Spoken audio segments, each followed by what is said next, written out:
Sake is fantastic to drink, but it's also really great in Japanese sauces. So I'm going to do my version of a yakiniku sauce. So it's a combination of sake in a pot, and with the sake I'll add some soy sauce and some mirin. Again, all of these condiments are used so often in Japanese cooking. Now this is really interesting because I am going to serve this with a steak, but I'm adding bonito flakes. Bonito flakes have a really lovely smoky, fishy flavour, but once they're cooked down for a little bit, it's actually going to give this sauce a really lovely earthy flavour. And then this goes onto the heat. Now this is a Japanese barbecue. I am absolutely obsessed with them. They're so compact, they're perfect for small little houses, and they've got a good kick to them, so it does heat up quite nicely.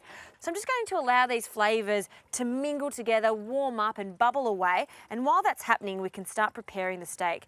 Now this is a lovely piece of local Shizuoka Wagyu beef. Look at the fat and marbling in here. That marbling is going to keep this so moist when it's going to char on the grill. So a little bit of oil, and then just with your fingers rub the oil over both sides. You really don't need too much oil for this because of the fat content in the Wagyu.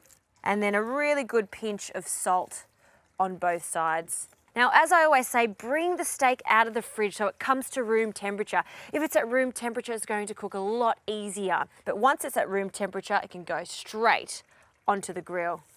While that's cooking, I'm going to add a few of these gorgeous, really fine spring onions that I picked up at the market. These completely transform when they're grilled on the barbecue. They become really sweet. I'll trim the spring onions just a little bit, and then I'll add them to the side of this barbecue so they can char at the same time as the steak. Now this steak is only going to take about 1.5 minutes on each side because it is quite thin, and this sauce will be ready in that time too.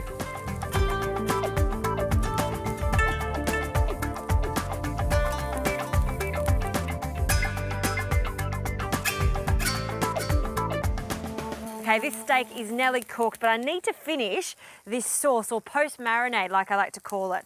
I'm adding some apple for some sweetness, and all you have to do is grate the apple straight into this pot of sake, soy and bonito.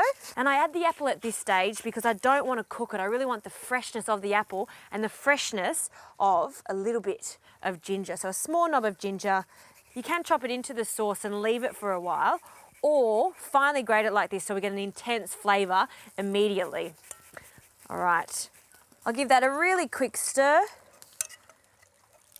Now with a small sieve, I'm pouring that sauce onto a plate, and I'm doing this in a little unorthodox way, but it does really work and give the steak such a lovely flavour.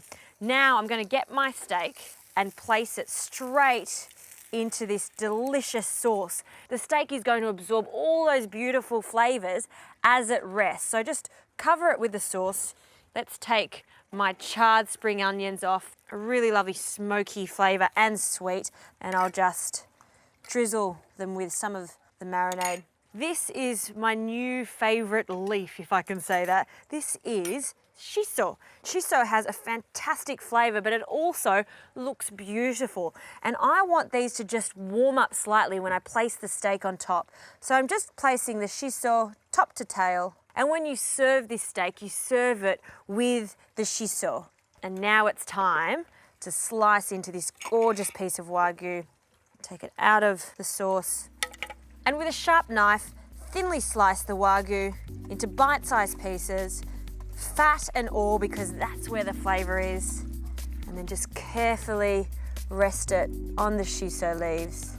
And when they start to heat up, a beautiful aroma is going to come from the leaves.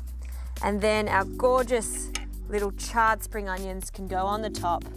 And then all of these juices, there you have it, a simple way to make a gorgeous little marinade slash sauce to go with beef. I'm using Wagyu from the Shizuoka region, but you could use a sirloin, you could use eye fillet. It all is fantastic with this really robust and rich sauce that has a combination of sake, miso, and that apple and ginger really takes it to the next level.